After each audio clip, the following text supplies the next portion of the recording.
கேக்குறவங்க already கேக்குறவங்க ஒருத்தங்க, ஹரே சொல்றவங்க ஒருத்தங்க. அவ்வளவுதான். ஆமா மாதாஜி. சரி, நம்ம இப்போ ஓகே மாதாஜி, நம்ம ஆரம்பிக்கலாம். नमो ओम विष्णुपताय कृष्णपृष्ठाय भूतले श्रीमती जयपताका स्वामिनिधि नामिने नमो आचार्य पादाय निताय कृपपतायिने गौरगतदामदाय नगरग्रामदारिणे नमो ओम विष्णुपताय कृष्णपृष्ठाय भूतले श्रीमती भक्ति वेदांत स्वामिनिधि नामिने नमस्ते सारस्वते देवी गौरवाणी प्रचारिणे निर्विशेष शून्यवादी बाचात्य देशधारिणे जय श्री कृष्ण चैतन्य प्रभु नित्यानंद श्री अद्वैत गदाधर शिवशादि गौर भक्त वृंदा हरे कृष्णा कृष्ण कृष्ण हरे हरे हरे ராம ராம ராம ஹரே ஹரே. இன்னைக்கு பகவத்கீதை மிக ரகசியமான அறிவு 9வது அத்தியாயம், அதுல 7வது ஸ்லோகம் பார்க்க போறோம். சர்வபூதானி கௌந்தேய பிரகிருதிம் யாந்தி மாமிகாம் கல்பஷயே புனஸ்தானி கல்பாதௌ விஸ்ருஜாம்யஹம். குந்தியின் மகனே, கல்பத்தின் முடிவில் ஜட தோற்றம் முழுவதும் எனது இயற்கையில் நுழைகின்றன. அடுத்த கல்பத்தின் ஆரம்பத்தில் எனது சக்தியின் மூலம் நானே அவற்றை படைக்கின்றேன், மீண்டும் அவற்றை படைக்கிறேன். சோ கல்பத்தின் முடிவில், அதாவது பிரம்மாவோட ஒரு இரவு, பகல் இரவு முடிஞ்ச உடனே அடுத்த நாள் என்ன ஆகுதுன்னா ஒரு பிரளயம் வருது. அப்ப பிரம்மாவோட ஆயுட்காலம் எவ்வளவு நீண்டது அப்படின்னு, பல மில்லியன் ஆண்டுகள் அப்படிங்கறத நாம பார்த்தோம். 4 யுகங்களோட கால கணக்கையும் சேர்த்தி அப்புறம் மறுபடியும் 1000ஆல பெருக்கும்போது வர்றது ஒரு கல்பம். அந்த ஒரு கல்பம் ஒரு பகல், இன்னொரு கல்பம் ஒரு இரவு. இப்படியாக பிரம்மாவுடைய ஒரு நாள் முடிஞ்ச உடனே ஒரு பிரளயம் ஏற்படுது, பகுதி பிரளயம் அது. அதாவது 14 உலகங்கள்ல மத்திய லோகத்திலிருந்து கீழே வரைக்கும், பாதாள லோகம் வரைக்கும் எல்லாம் அழிஞ்சிருது. அப்புறம் பகவான் மீண்டும் அதை படைக்கிறார். இந்த ஜடத்தோற்றத்தின் படைத்தல், காத்தல், அழித்தல் ஆகியவை பரமபுருஷரின் உன்னத விருப்பத்தை முழுமையாக சார்ந்துள்ளது. கல்பம் முடிவில் என்றால் பிரம்மாவின் மரணத்தின் போது, அதாவது 100 ஆண்டுகள் வாழக்கூடிய பிரம்மாவோட ஒரு பகல் நமது பூவுலக கணக்குப்படி 430 கோடி வருடங்கள். அவரது இரவும் இதே போன்ற நீண்ட காலமாகும். அத்தகு பகலையும் இரவையும் கொண்ட 30 நாட்கள் அவரது ஒரு மாதம். அது போன்று 12 மாதங்களை கொண்டது ஒரு வருடம். அப்புறம் 100 வருடங்களுக்கு பிறகு, அந்த மாதிரி 100 வருடங்களுக்கு பிறகு பிரம்மா இறக்கும் போது ஒரு பெரிய பிரளயம், மகா பிரளயம் உண்டாகுது. பரமபுருஷரால் தோற்றுவிக்கப்பட்ட சக்தி மீண்டும் அவரில் ஒடுங்குகிறது. என்னென்ன சக்தியை எங்கெல்லாம் தோற்றுவிச்சாரோ அதெல்லாம் மறுபடியும் அவருக்குள்ளேயே ஒடுங்குது.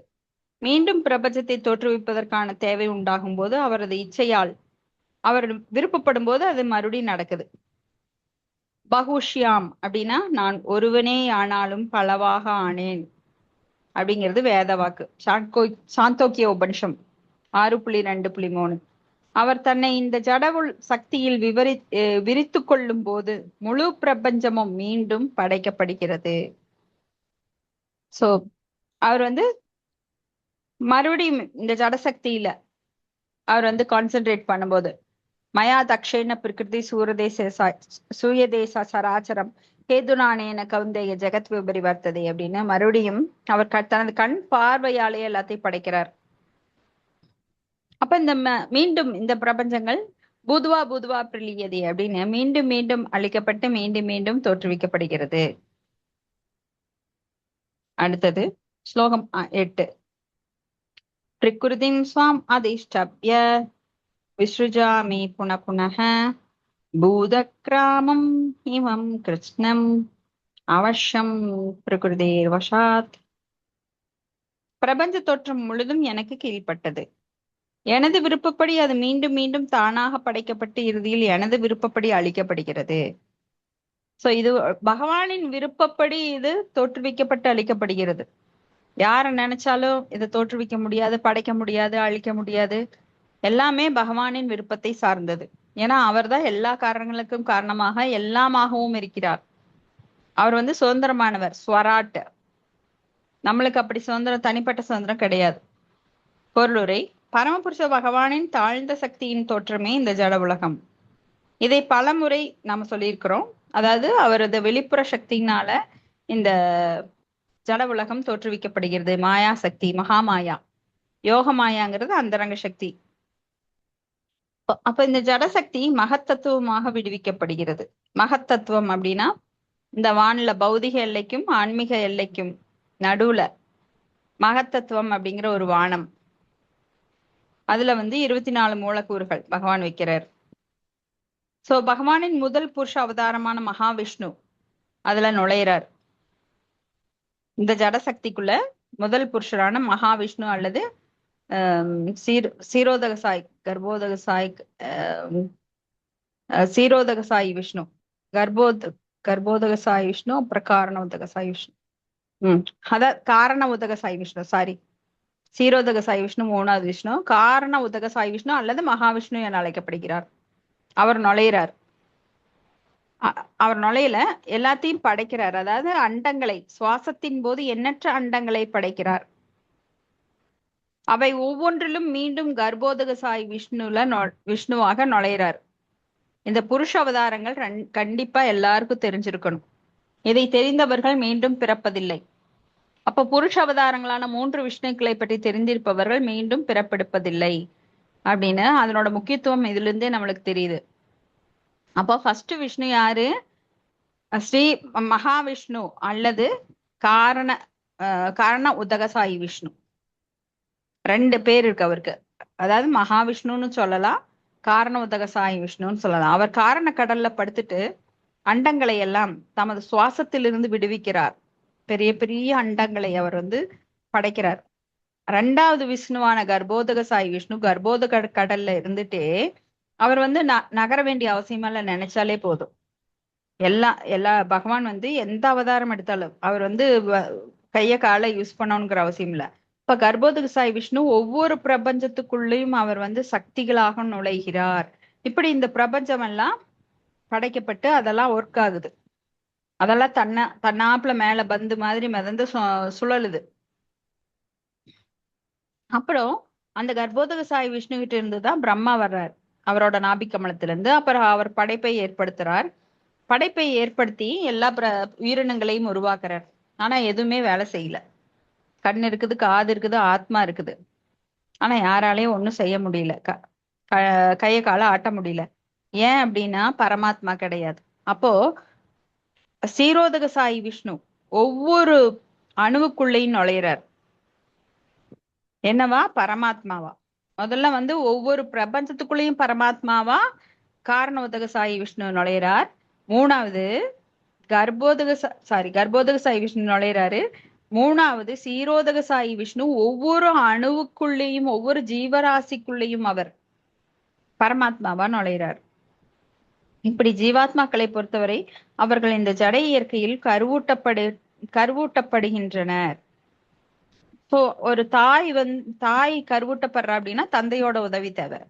அது போல இந்த பிரபஞ்சம் கருவூட்டப்பட வேண்டும் என்றாலும் அதுக்கு ஒரு பிரபஞ்சம் என்ன சொல்லப்படுது? ஒரு பூமி தாய் அப்படின்னு சொல்றோம்.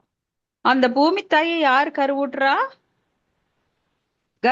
கர்ப்போதக சாயி விஷ்ணு. அப்போ இங்க ஒவ்வொரு ஜீவாத்மாக்களை பொறுத்தவரை அவர்கள் ஜடை இயற்கையினுள் கருவூட்டப்படுகின்றன. அப்போ இந்த ஜீவாத்மாக்கள் கருவூட்டப்படுறாங்க இந்த உலகத்துக்குள்ள அப்படின்னாலுமே அதுக்கு யார் வேணும்? சீரோதக சாயி விஷ்ணு வேணும். இப்படி தனது முந்தைய செயல்களின் அடிப்படையில பல்வேறு நிலைகளை இந்த ஜீவாத்மாக்கள் ஒவ்வொரு உடம்பு எங்க பிறக்கணும், எப்படி இருக்கணும், யாரு உறவுகளா வரணும், இது எல்லாமே அந்த பல்வேறு நிலைகள்ல அவங்க படைக்கப்படுறாங்க. இதன் மூலம் ஜட உலகின் செயல்கள் தொடங்குகின்றது மறுபடியும். இவ்வாறாக பல்வேறு உயிரினங்கள் இயக்கங்கள் படைப்பின் ஆரம்ப காலத்தில் தொடங்குகின்றன. அவை பரிமளிப்பவை அல்ல. அப்ப பிரபஞ்ச படைக்கப்பட்ட போதே பல்வேறு உயிரினங்களும் உடனடியாக படைக்கப்பட்டன. மனிதர்கள், மிருகங்கள், பறவைகள் எல்லாமே ஒரே நேரத்தில் படைக்கப்படுது. ஏன்னா முந்தைய பிரளயத்தின் போது குறிப்பிட்ட ஜீவாத்மாவோட விருப்பம் என்னவா இருக்கோ அதே மாதிரி மீண்டும் அவனுக்கு உடம்பு கொடுக்கப்படுது. அதாவது விருப்பத்தின் படி. இப்ப திருடனும் எல்லாம் பதுக்கணும்னு எண்ணம் உண்டவங்களுக்கு எலியோட தோற்றம் கிடைக்கும். மாமிசம் சாப்பிட்றவங்களுக்கு சிங்கம், புலி அந்த மாதிரி தோற்றம் கிடைக்கும்.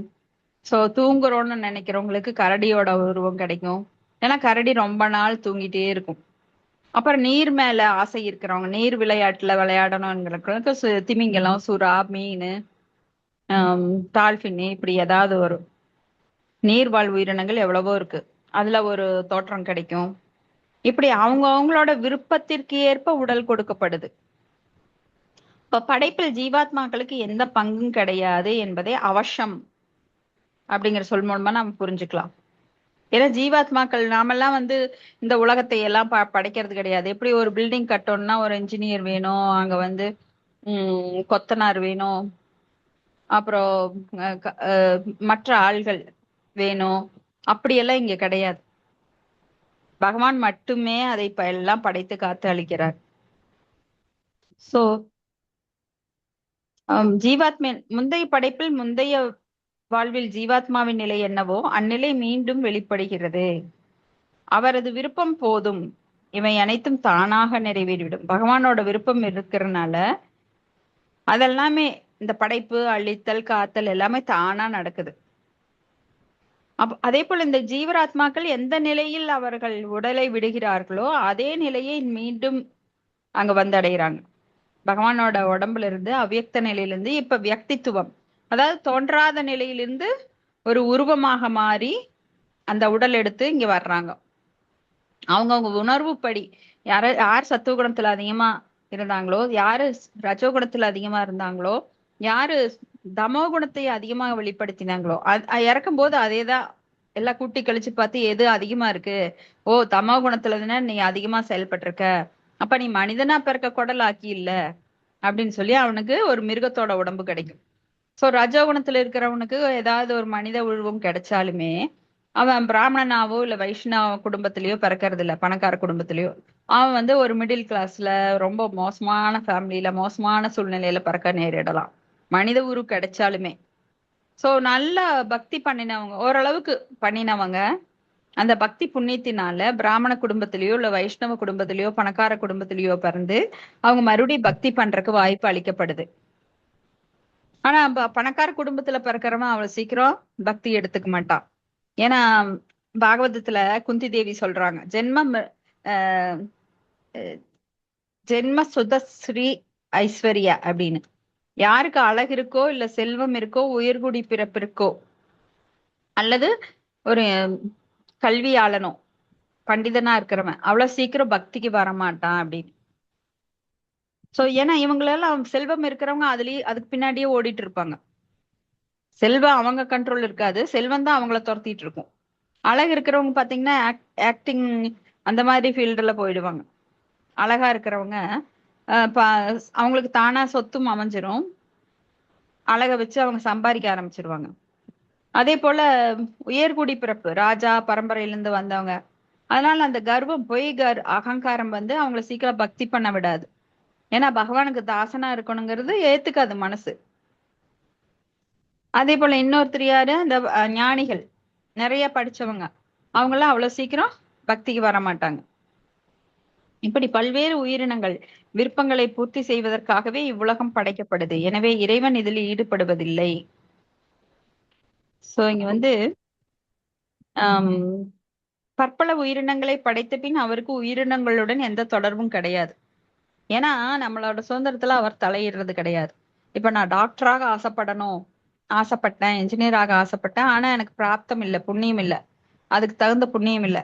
அப்ப என்ன பண்ணுவாரு அப்படின்னா, எனக்கு இந்த ஜென்மத்துல மறுபடியும் அவரு பரமாத்மாவா இருந்து வழிகாட்டுறார். நீ டாக்டராக ஆசைப்பட்ட இல்ல, அதனால இந்த புண்ணியம் எல்லாம் சேர்த்து பாரு, இந்த மாதிரி நிறைய பேருக்கு கல்வி தானத்துக்கு பணம் கொடு, இல்ல இவங்க 4 பேர் கல்வி சொல்லி கொடு, அதன் மூலமா உனக்கு ஜட புண்ணியம் வரும், அந்த புண்ணியத்தை வச்சு நீ உனக்கு டாக்டர் படிக்கிறதுக்கு மறுபடியும் வாய்ப்பு தர்ற அப்படின்னு சொல்லி பகவான் உள்ள இருந்து தூண்டி விடுறார் பரமாத்மாவா. இப்படி பல பல பல ஆசைகள், பல கோடி ஆசைகள், பல கோடி பேருக்கு பல கோடி ஆசைகள் மனசுல. காலையில கூட படிச்சோம், இதயம் என்னும் நகரில் அவங்க வந்து பல ஆயிரம் ஆசைகளை வச்சிருக்காங்க அப்படின்னு. சோ அந்த ஆசைகள் ஒண்ணு நிறைவேண்டா இன்னொன்னு அப்படின்னு அடுக்கிட்டே போறோம். உள்ள இருக்கிற பரமாத்மா அதுக்கெல்லாம் வாய்ப்பு கொடுத்துட்டே இருக்காரு தொடர்ந்து. எப்போ இப்ப மட்டும் இல்ல, இந்த பிறவியில மட்டும் இல்ல, பல கோடி பிறவிகளாக நம்மளுக்கு நம்ம ஆசைகளை பூர்த்தி பண்ண அவர் நம்மளுக்கு உபதிரஷ்டா ஹனுமந்தா பர்த்தா போக்தா மகேஸ்வர அனுமதி அனுமதி அளிப்பவராகவும் அந்த ஆசைகளை நிறைவேற்ற நம்மளுக்கு வழிகாட்டுபவராகவும் உள்ளிருந்து செயல்படுறார். நாமெல்லாம் நினைச்சிட்டு இருக்கிறோம் நான் தான் செயல்படுறேன், நான் நினைச்சோன்னா எல்லாம் நடக்குது அப்படின்னு எல்லாம். கடவுள் சாங்ஷன் பண்ணாம எந்த ஒரு சின்ன விஷயம் கூட நடக்காது. ஒரு செகண்ட் கூட நம்மளால எதையும் நடத்த முடியாது. அதுதான் உண்மை. ஏன்னா கடவுள் உள்ளிருந்து நம்ம விருப்பத்திற்கு படி நம்மளை ஆட்டுவிக்கிறார். விருப்பப்படுறது உன்னோட இயல்பு. பகவானை மறந்து நான் தனியா அனுபவிக்கணும்னு விருப்பப்படுறது. ஆனா பகவான் அதை தடை செய்யறது இல்ல. ஆனா அதுக்கும் உதவி செய்யறாரு. ஆனா அதுக்குரிய பாவ புண்ணியங்களை யார் ஏத்துக்கணும்? நாம தான் ஏத்துக்கணும். பகவான் ஏத்துக்க மாட்டார். ஏன்னா அவர் வெறும் அனுமதிப்பாளராகவும் சாட்சியாக மட்டும்தான் இருக்கிறார். அதுக்கு ஒரு எக்ஸாம்பிள் ஸ்டைல பிரபுபாதர் சொல்லுவார். ஒரு நீதிபதி, அவருக்கும் திருடனுக்கு எந்த தொடர்பும் கிடையாது, அவனை பார்த்ததும் இல்ல, அவன் மேல தனிப்பட்ட வெறுப்பும் கிடையாது. ஆனா அவன் திருடி இருக்கான். நீதிபதி சீட்ல உட்காந்து அவர் என்ன பண்ணுவார்? நீ வந்து திருடி இருக்க, அதனால 10 வருடங்கள் உனக்கு சிறை தண்டனை அப்படிங்கிறார். அப்போ இதுல அவருக்கு பங்கு கிடையாது. அவர் வெறுமனவே அந்த திருடனை அன்னைக்குதான் கூண்டுல பாக்குறார், எல்லாம் விசாரிக்கிறார், அவன் மேல தப்பு இருக்குதுன்னு தெரிஞ்சிருச்சு, சாட்சி இருக்கு, ஸ்ட்ராங்கா இருக்கு எவிடன்ஸ் எல்லாம். சோ 10 வருடம் சொல்றாரு. அப்ப இவர் 10 வருடம் சொல்லிட்டாரே, அவனை கொடுமைப்படுத்துறாரே, அவருக்கு பாவம் வருமே அப்படின்னு எல்லாம் யாரும் யோசிக்க கூடாது. ஏன்னா அது அவரது கடமை. ஆனா அதுல அவருக்கு எந்த பங்கும் கிடையாது. அவருக்கு பாவம் வருமா? அதனால கிடையாது. ஏன்னா உள்ள ஜெயில போட்டு அவனை அடிக்கிறாங்க. 10 வருஷம் அவனை போட்டு நல்லா துன்புறுத்துவாங்க. அப்ப இவருனாலதான் அவருக்கு இந்த தண்டனை கிடைச்சது அப்படின்னு சொல்லவே முடியாது. ஏன்னா அவரோட கடமை மட்டும் அவர் செஞ்சாரு. அந்த அதுல வந்து அவருக்கு பலன் கிடையாது. ஏன்னா இதுக்கு அரசாங்கத்துக்காக அவர் செய்யறாரு. அது போலத்தான் நாமெல்லாம் என்ன பண்ணணும்? பகவானுக்காக எல்லா காரியத்தையும் செய்யணும். எனக்காக செஞ்சு இப்ப இதே வந்து அந்த நீதிபதி, அந்த திருட வந்து பக்கத்து வீட்டுக்கார, இவருக்கு அவனுக்கும் பகை இருக்கு. ஆனா இவர் சொல்ற மாதிரி 10 ஆண்டு காலத்துக்கெல்லாம் அவன் தப்பு செய்யல. ஆனா சொந்த பகையை மனசுல வச்சுக்கிட்டு அவர் வந்து ஒரு கொட்டி சொம்ப திருடுறதுக்காக இவர் 10 ஆண்டு கொடுத்தாரு அப்படின்னா கண்டிப்பா அதுல அவருக்கு பங்கு இருக்கு. ஏன்னா சொந்த காரியத்துக்காக அவனை வந்து மிஸ்யூஸ் பண்ணி ஜெயில போட்டுட்டாரு. ஏன்னா பக்கத்து வீடு, அவன் மேல தப்பு இல்ல, வெறும் சொம்ப மட்டும் தெரியாம எடுத்துட்டு வந்துட்டாரு வேற வீட்டுல இருந்து. ஆனா இது பெரிய திருட்டா, இவர் வந்து தங்க சொம்பு, அதுல நிறைய வெள்ளிக்காய் என்னெல்லாம் இருந்தது, அதனால பெரிய திருட்டு பண்ணிட்டாருன்னு பொய்யா கேஸ போட்டு அவருக்கு பொய்யா தண்டனை கொடுத்தாரு அப்படின்னா கண்டிப்பா இவருக்கு பாவப்பலன் இருக்கு. ஆனா உண்மையா இருந்ததுனால அந்த நீதிபதிக்கு எந்த ஒரு பாவமும் கிடையாது. இன்னைக்கெல்லாம் நீதிபதிகள் நிறைய பேர் பணத்தை வாங்கிட்டு தப்பான ஜட்ஜ்மெண்ட் எல்லாம் கொடுத்து அவங்கள உடனே ரிலீஸ் பண்றாங்க. அவங்களுக்கெல்லாம் அது பாவம் கிடைக்கும் கண்டிப்பா. ஏன்னா அந்த திருடனுக்கு வர்ற தண்டனைய இவங்க அனுபவிப்பாங்க அப்புறம். சோ இப்படி இறைவன் வந்து எல்லார் விருப்பங்களையும் பூர்த்தி செய்வதற்காக இந்த உலகத்தை படைக்கிறார். ஏன்னா இந்த பொய்யான உலகம் வந்து நாம அனுபவிக்கிறதா நினைச்சுக்கிட்டு இதுல நாம மும்மரமா செயல்ல ஈடுபட்டுட்டு இருக்கிறோம். ஆனா இன்பமே இல்லாத உலகத்துல இன்பத்தை தேடிட்டு முட்டாள்கள் மாதிரி இதுல உண்ணுதல், உறங்குதல், தற்காத்து கொள்ளுதல், மறுபடியும் ஆஹ் தன்னை தற்காத்து கொள்ளுதல், அப்புறம் இனவிருத்தி பண்றது, இதுல ஈடுபட்டிருந்தோம் அப்படின்னா நம்மளுக்கும் அந்த மிருகங்களுக்கும் வேறுபாடே கிடையாது. மனித உடல் எதுக்கு கிடைச்சதுன்னா ஆறறிவு. ஆறறிவு அப்படின்னா நம்ம பிரம்மத்தை பற்றிய ஆய்ந்தறிவில் ஈடுபடணும். அதாவது பிரம்ம ஜிக்ஞாசா. அதுக்குத்தான் இந்த உடம்பு கொடுத்துக்கப்பட்டிருக்கு. ஓகே, அடுத்தது ஸ்லோகம் 9. நச்சமாம் தானி கர்மாணி நிபந்தி தனஞ்சய உதாசீனவத் ஆசீனம் அசக்தம் தேஷு கர்மஷு.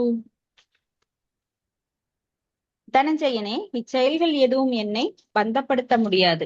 நடுநிலையில் அமைந்துள்ள நான் இந்த பௌதிக செயல்களிலிருந்து எப்போதும் விலகியே உள்ளேன். அப்ப பகவானுக்கு வந்து இதுல எந்த ஒரு உம் பந்தமும் கிடையாது.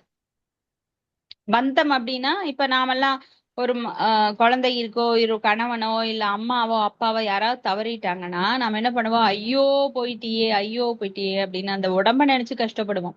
ஆனா ஆத்மாவுக்கு இறப்பே கிடையாது. ஆனா பகவான் அதுக்கும் மேல நடுநிலையில் அமைந்துள்ள நான் இந்த பௌதிக செயலிலிருந்து எப்போதும் விலகியே உள்ளேன். அவருக்கு இந்த பௌதிகத்துல இங்க வர வேண்டிய காரணமே கிடையாது. நான் காரணம் காரியம் ச வித்யதே. சோ சாஸ்திரங்கள் சொல்லுது அவர் இங்க வர வேண்டிய அவசியம் கிடையாது. என்னத்துக்காக அவர் இங்க வரணும்? ஏன்னா இந்த பௌதிக உலகங்கள் எல்லாமே பிறப்பு இறப்பு, ஜென்ம மிருத்து ஜரா வியாதி. பிரம்மலோகத்திலிருந்து ஆபிரம்ம புவனாலோக புனர் ஆவார்த்தினோ அர்ஜுன மாமுபேத் ஏத்துக்கொண்டே புனர்ஜென்மன வித்தியதே. எங்க போனாலும் புனர்ஜென்மம் இருக்கு. இதெல்லாம் மோசமான உலகம், பௌதிக உலகம். அப்படி இந்த 17 14 உலகங்களும் அண்டங்களும் ஜட ஜட உலகங்கள் எல்லாமே மோசமானது. ஏன்னா இங்க உண்மை கிடையாது. அதத்தான் 15வது அத்தியாயத்துல புருஷோத்தம யோகத்துல நம்ம படிக்கிறோம். தலைகீழான மரம் அரச மரம். அது வேர் மேலும் கீழே கிளைகளும் கொண்டது. அந்த இலைகள் வேத பதங்களை சொல்லுது. பல கிளைகள், பல லோகங்கள். சோ இப்படியாக உண்மை உண்மை ஆன்மீக உலகம். அதற்கு எதிர்ப்பதம் தான் இங்க. அதாவது உண்மை அங்க இருக்கு, ஆனா பொய்யான பிம்பம் தான் இங்க இருக்கு. ஆனா இந்த பொய்யான பிம்பத்தை உண்மை என எண்ணி இதுக்குள்ளேயே வாழணும்னு அறிவில்லாமல் இந்த ஜீவராசிகள், அதுல முக்கியமா மனிதர்கள். ஏன்னா மனிதன் தான் புரிந்துக்கக்கூடிய ஆறறிவு கொண்டு ஒரு உடலமைப்பு அவனுக்கு தான் கிடைக்குது. அதனாலதான் மிக அரிய பிறவி மனித பிறவி, இந்த சுதுர்லபம் மானுஷ ஜென்மம். ஆனா இதை புரிஞ்சுக்காம மக்கள் இங்கேயே கிடந்து அலையணும்னு நினைக்கிறாங்க. எவ்வளவு ஆழமா கால உணராங்களோ இங்க இன்பத்திற்காக, அந்த அளவு துன்பத்தை அவங்க அனுபவிச்சே ஆகணும். உண்மையை புரிஞ்சுக்காம இதுல ஆழமா கால விட்டு இன்னும் அதிகமான சிக்கல்களை தனக்குத்தானே ஏற்படுத்தி கொள்கிறான் முட்டாள் மனிதன். சோ பொருளுரையில சில பிரபுபாதர் சொல்றார், இப்பதத்தின் அடிப்படையில் பரமபுருஷ பகவான் செயலற்றவர் அப்படின்னு யாரும் நினைக்க கூடாது. ஏன்னா அவர் சொல்றாரு, பௌதிக செயல்கள்ல எப்போதும் விலகியே இருக்கிறேன் அப்படின்னா அவருக்கு வேலையே இல்லையா?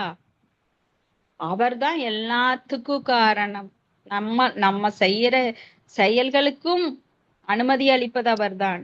ரொம்ப முக்கியமான காரணம் அவர்தான். வேறு அவர் இல்லாம எதுவுமே நடக்காது. அவரின்றி ஓரணுவும் அசையாது. சோ அவருக்கு என்ன வேலையுமே கிடையாதுன்னு அப்படின்னு நினைக்க கூடாது. அவரது ஆன்மீக உலகில் அவர் எப்போதும் செயல்பட்டு இருக்கிறார். பிரம்ம சம்ஹிதியில பிரம்மா சொல்றார், ஆத்மா ராமஸ் தஸ்யாஸ்தி பிரகிருத்யா நசகாமம. தனது நித்தியமான ஆனந்தமயமான ஆன்மீக செயல்களில் அவர் எப்போதும் ஆழ்ந்துள்ளார். ஆனால் ஜட செயல்களை பொறுத்தவரைக்கும் அவர் செய்ய வேண்டியது எதுவும் இல்லை. ஏன் எதுவும் இல்ல? ஏன்னா அவர் தன் கண் பார்வையாலே நினைச்சாலே போறோம். அவர் இச்சையின்படி எல்லாமே தானா நடக்கும். அவர் நம்மள மாதிரி நடக்கணும், எடுக்கணும், குனியணும், பார்க்கணும், கேட்கணும், பாடமெல்லாம் படிச்சுதான் செய்யணும், அது மாதிரி எதுவுமே அவருக்கு கிடையாது. நான் காரணம் காரணம் சவித்தியதே, நான் காரணம் காரியம் சவித்தியதே அப்படின்னு. அவருக்கு எந்த ஒரு காரியம் கிடையாது, காரணம் கிடையாது. ஆனால் ஜட செயல்களை பொறுத்தவரையில் அவர் செய்ய வேண்டியது எதுவும் கிடையாது. இப்ப ஜட செயல்கள் அவரது பல்வேறு சக்திகளால் நடத்தப்படுது. அவருக்கு பல சக்திகள் இருக்கு. அவர்கிட்ட இருந்து மாயாதேவி, மகாமாயா, யோகமாயா, அவர்கிட்ட இருந்து பல சக்திகள் வெளிப்படுது. சோ அந்த சக்திகள் மூலமாக தானா நடக்கும். பாருங்க, சம்வித், சாந்தினி, இந்த மாதிரி நிறைய சக்திகள் அவர்கிட்ட இருந்து வருது.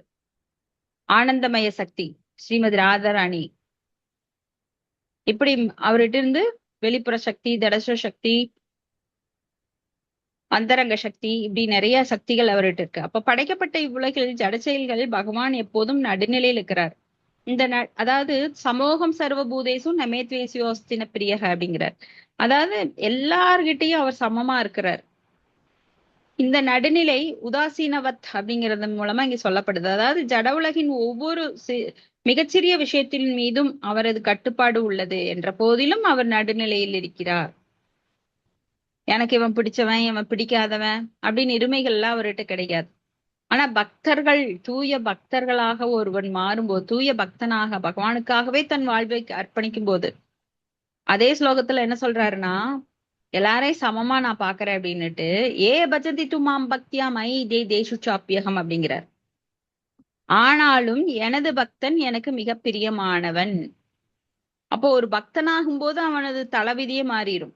பகவானோட கண்ட்ரோல்ல வர்றப்போ அவனுக்கு ஜாதகத்தை எடுத்துட்டு போனா இந்த ஜோசிகாரங்களே குழம்பிடுவாங்க. இல்ல இல்ல உங்க டேட்டு தப்பு, ஏதோ மாத்திட்டீங்க, உங்க வாழ்க்கையில் இப்படி எல்லாம் இருக்காது. நிஜமா இது நான் என்னோட வாழ்க்கையிலேயே நான் பார்த்திருக்கேன். சோ யார் பகவானோட பக்தி தொண்டில் முழுசாக ஈடுபடுறாங்களோ அவங்களோட தலைவிதியை மாத்துறது பகவான் ஒருத்தர் தான். முக்தி பிரதாதாம் சர்வேசாம் விஷ்ணு ஏவன ஆசம் செய்யக அப்படின்னு. ஏன்னா விஷ்ணு மட்டும்தான், பகவான் கிருஷ்ணர் மட்டும்தான் ஒருத்தன் தலைவிதியை மாத்த முடியும்.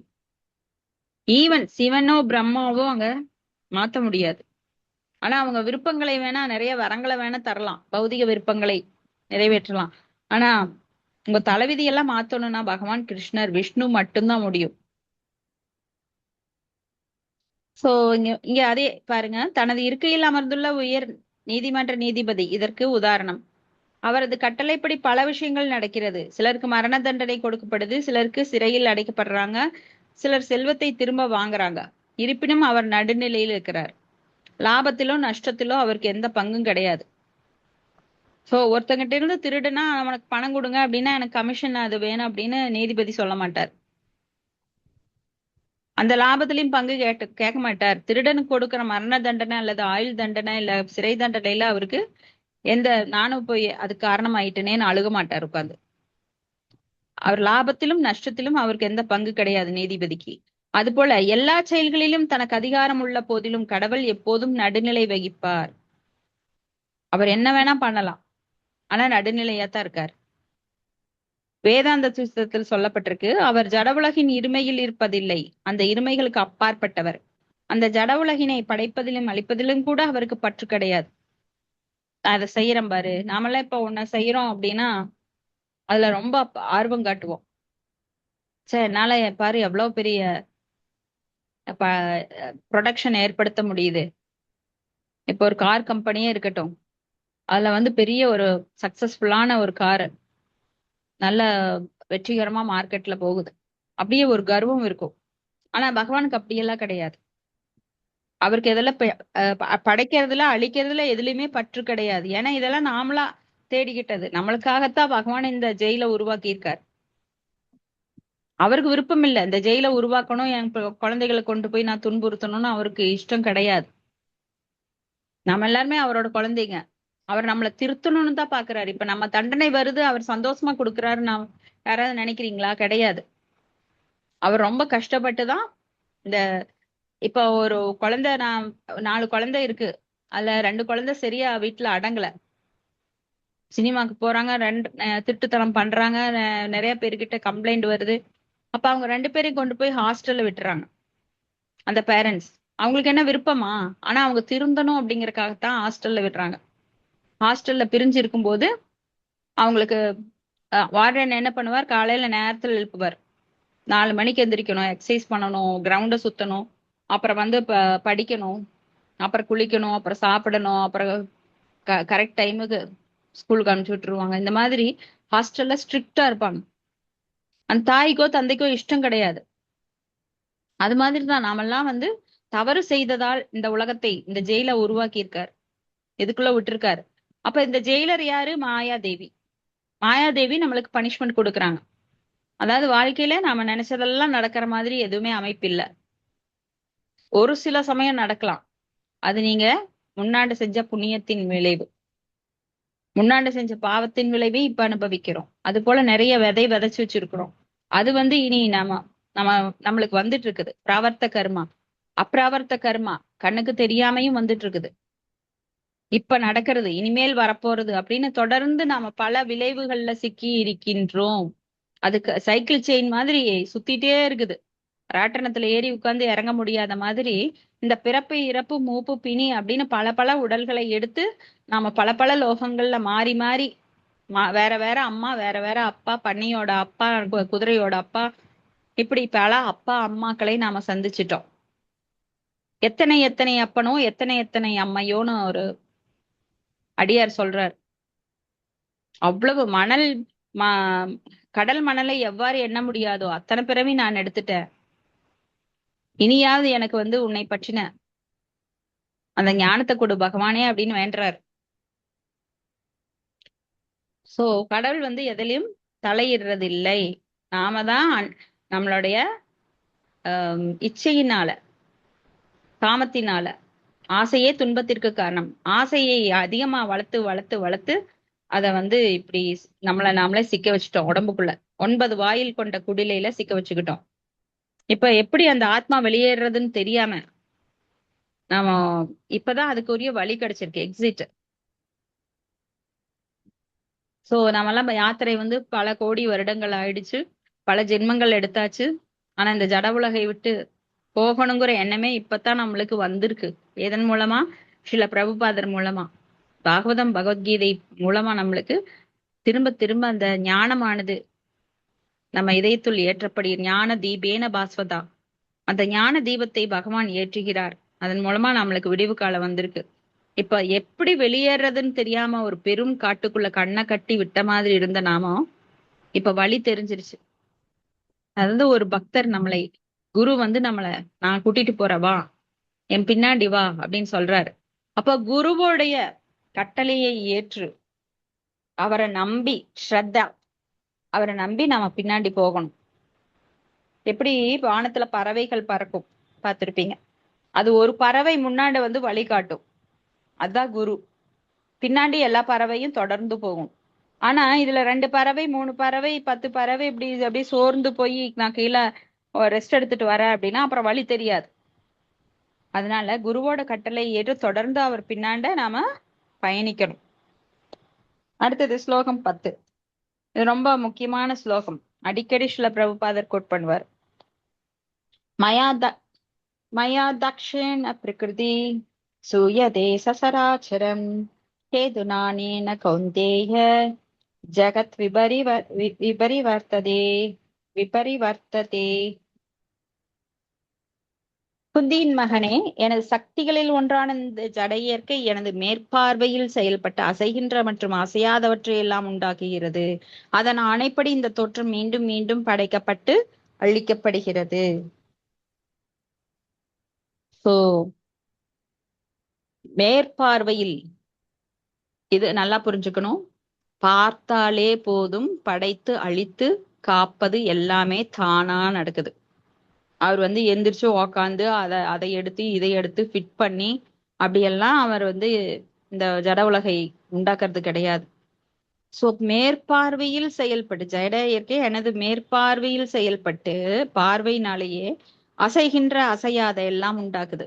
இப்ப அசைகின்ற அப்படின்னா மனிதர்கள், விலங்குகள், பூச்சி, புழுக்கள், நீர்வாழ் உயிரினங்கள், பறவைகள், இப்படி எத்தனையோ அசைகின்ற மரங்கள், செடி கொடிகள் எல்லாம் அசையுது. அசையாத அப்படின்னா இந்த கல்லு, பாறை, மண்ணு, மலை கூட ஒரு சமயம் அசைஞ்சது, இப்ப கூட வளர்ந்துட்டு இருக்குது சொல்றாங்க ஆராய்ச்சியாளர்கள். இப்படி அசையாத பொருட்கள் இப்ப நீங்க வீட்லயே பார்க்கலாம். சோஃபா, டீப்பாய், மரம், ஜன்னலு, இப்படி அசையாத பொருட்கள் எல்லாத்தையும் உண்டாக்குது. அதன் ஆணைப்படி இந்த தோற்றம். சோ பகவானோட ஆணைப்படி, அவர் ஆணைப்படி இந்த தோற்றம் மீண்டும் மீண்டும் படைக்கப்பட்டு அழிக்கப்படுகிறது. நாமெல்லாம் என்ன சொல்லுவோம்? ஒரு அழகான வீடு கட்டினா, அப்பா இது தாஜ்மஹால், இடிக்கவே கூடாதுன்னு நினைப்போம். ஆனா பிரளயத்தின் போது எல்லாம் நாஸ்தி ஆயிடும், பொடி பொடி ஆயிடும். எந்த உயிரினமும் மிஞ்சாது. ஏன்னா பல ஆயிரம் வருடங்களாக, பல லட்சம் வருடங்களாக அது எரிஞ்சுட்டே இருக்குமா, காத்தடிக்குமா, நீர், அந்த நீர் அலை இப்படி சுனாமி மாதிரி எல்லா பக்கமும் சுழன்று அடிக்குமா. ஒன்றை விட ஒன்று 100 மடங்கு அதிகமாக அவ்வளவு தாக்குதல் உஷ்ணம் இருக்குமா அந்த இடத்துல. பெரும் வாயு, சுழல் காற்று, இது எல்லாம் சேர்ந்து இருக்கும்போது எப்படி அந்த அழிவு நடைபெறும்னு பாருங்க. நான் கற்பனையில கூட நினைக்க முடியாதப்போ. சில பிரபுபாதர் பொருளில் என்ன சொல்றாருன்னா, ஜட உலகின் எல்லா செயல்களுக்கும் விலகியுள்ள போதிலும் முழுமுதற் கடவுள் உன்னத இயக்குனராக உள்ளார் என்பது இங்கே தெளிவாக சொல்லப்பட்டிருக்கு. அதாவது அவர் விலகி இருக்கிறார் ஜட செயலிலிருந்து, ஆனா அவர்தான் இயக்குனர். நம்ம மனசுக்குள்ளே உட்காந்துட்டு இருக்கிறார், இந்த பிரபஞ்சத்துக்குள்ளேயே உட்காந்துட்டு பரமாத்மாவாக அவர் சக்திகள். அவர்னா அவரே வந்து உட்காரலாம், அவர் சக்திகள் இந்த பிரபஞ்சத்துக்குள்ள. ஆனா நம்மளுக்குள்ள வந்து பரமாத்மாவாக 4 கையுள்ள விஷ்ணு ரூபத்துல கட்டை விரல் சைஸ்ல சங்கு சக்கரம் கதா புஷ்பம் ஏந்தி அவர் வந்து நம்மள இயக்குறார். அவர்தான் இயக்குனர். இப்ப திரைப்படம் பாத்தீங்கன்னா அங்க கண்ணுக்கு தெரியறது யாரு? நடிகர், நடிகைகள், உப நடிகைகள், அதெல்லாம் தெரியும். ஆனா திரைக்கு பின்னாடி அதை இயக்குறது யாரு தெரியாது யாருக்குமே. ஒரு டைரக்டர், ப்ரொடியூசர் இருப்பார், ஆனா அவர் திரையில் தெரிய மாட்டார். பின்னாடி இருந்து அவர்தான் ஆனா எல்லாத்தையும் பண்றார். அது போல பகவான் இங்க இயக்குனராக இருக்கிறார், அவர்தான் டைரக்டர். சோ இந்த ஜட தோற்றத்தின் பின்னணியும் உயர் இச்சையும் பரமபுருஷரே இருப்பினும் நிர்வாகம் ஜட இயற்கையினாலேயே நடத்தப்படுது.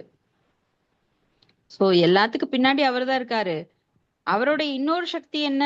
மாயா சக்தி. அவங்கதான் ஜட இயற்கையை நடத்துறாங்க.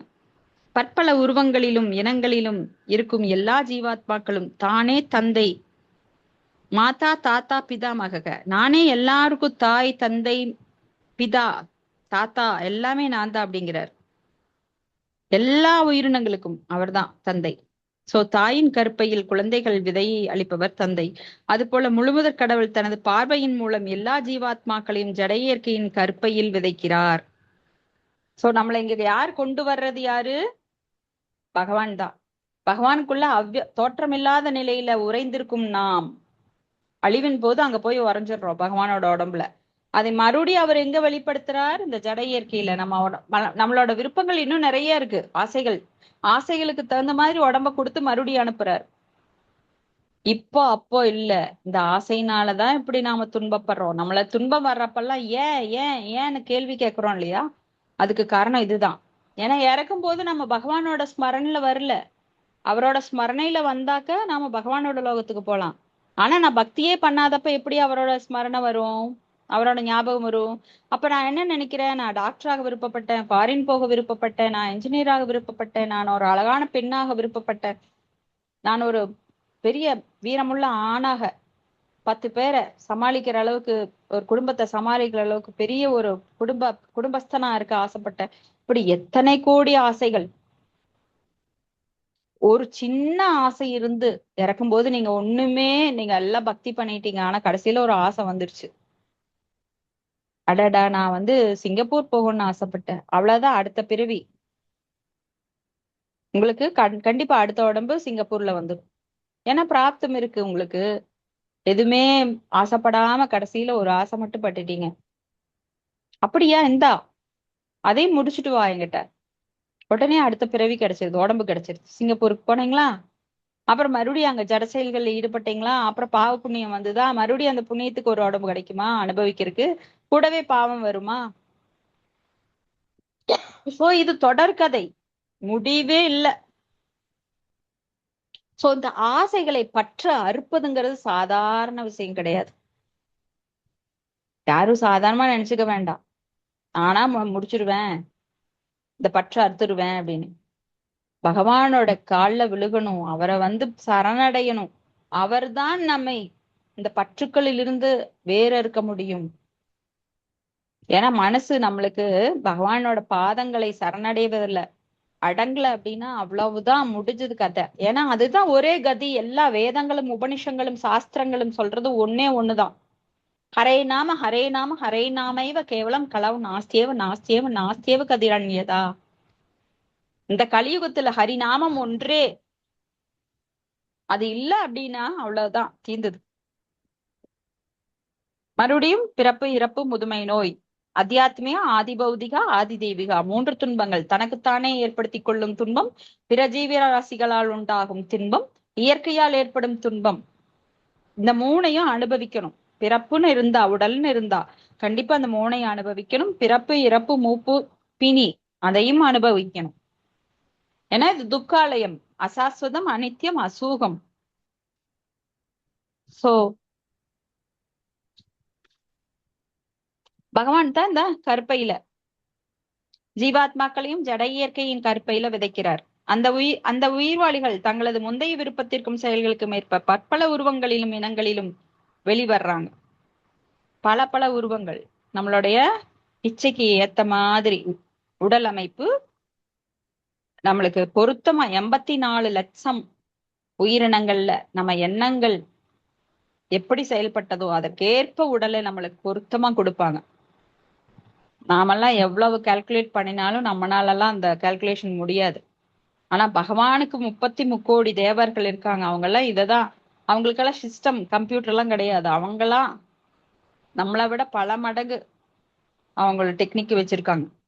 சோ யாருக்கு எது பொருத்தம் அப்படின்னு ஒவ்வொரு உறுப்புகளில் இருந்து உறவுகள், நம்மளோட சூழ்நிலைகள், இருக்கும் இடம், நாடு எல்லாத்தையும் மேட்ச் பண்ணிடுவாங்க. சோ பரமபுருஷனின் பார்வையின் கீழ் பிறந்தாலும் இந்த ஜீவாத்மாக்கள் அனைவரும் தங்களது முற்செயல்களுக்கும் விருப்பங்களுக்கும் ஏற்ப பலவிதமான உடல்களை அடைகின்றனர்.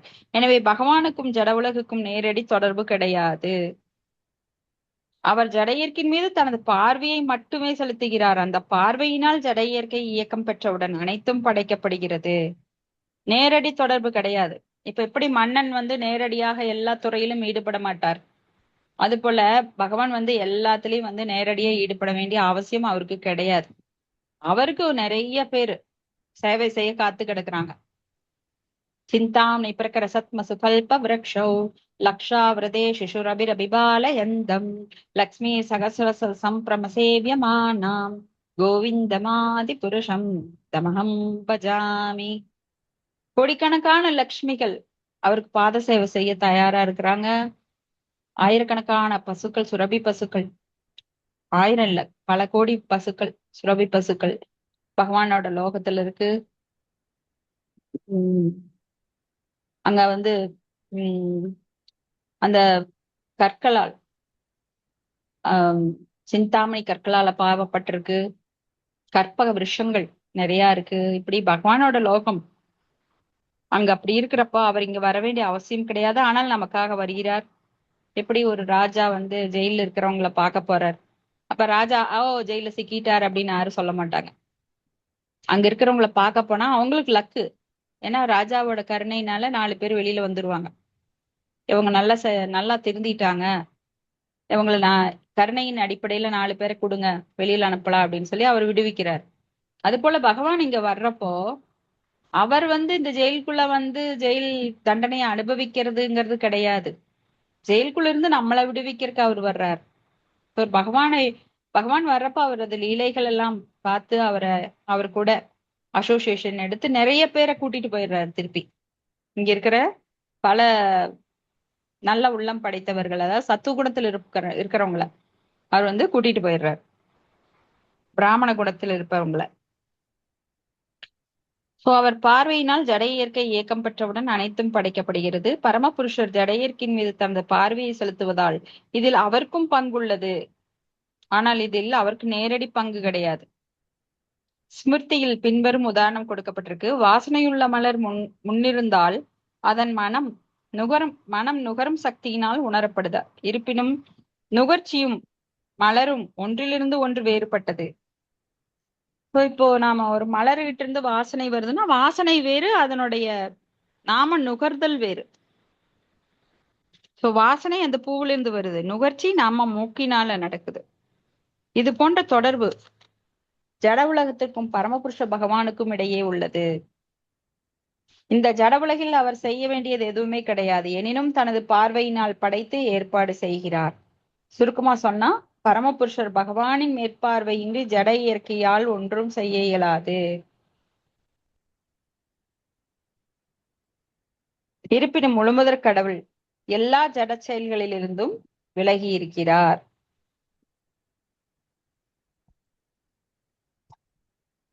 யதா மகாந்தி பூதானி பூதேஷு அவசேஷனு பிரவிஷ்டானி அப்பிரவிஷ்டானி நதேஷு. அகம் அப்படின்னு வரும். சோ பகவான் இல்லாம எதுவுமே நடக்காது. சோ இது அறிவற்றவர்களுக்கு அவ்வளவு சீக்கிரம் புரியாது. பக்தர்களுக்கு மட்டுமே இதை புரிந்து கொள்ளும் ஞானத்தை அவரே தர்றார். பக்தர்கள் மட்டுமே இதை புரிந்து கொள்ள முடியும். ஏன்னா பகவான் அதுக்குரிய புத்திய சதாமி புத்தி யோகம் தம் ஏனமாம் உபயாந்தித்தேன்னு அவங்களுக்கு அந்த புத்தி தர்றார். ஹரே கிருஷ்ணா. இதோட முடிச்சுக்கலாம். யாருக்காவது ஏதாவது கருத்துக்கள் சந்தேகம் இருந்தா விவாதம் பண்ணலாம்.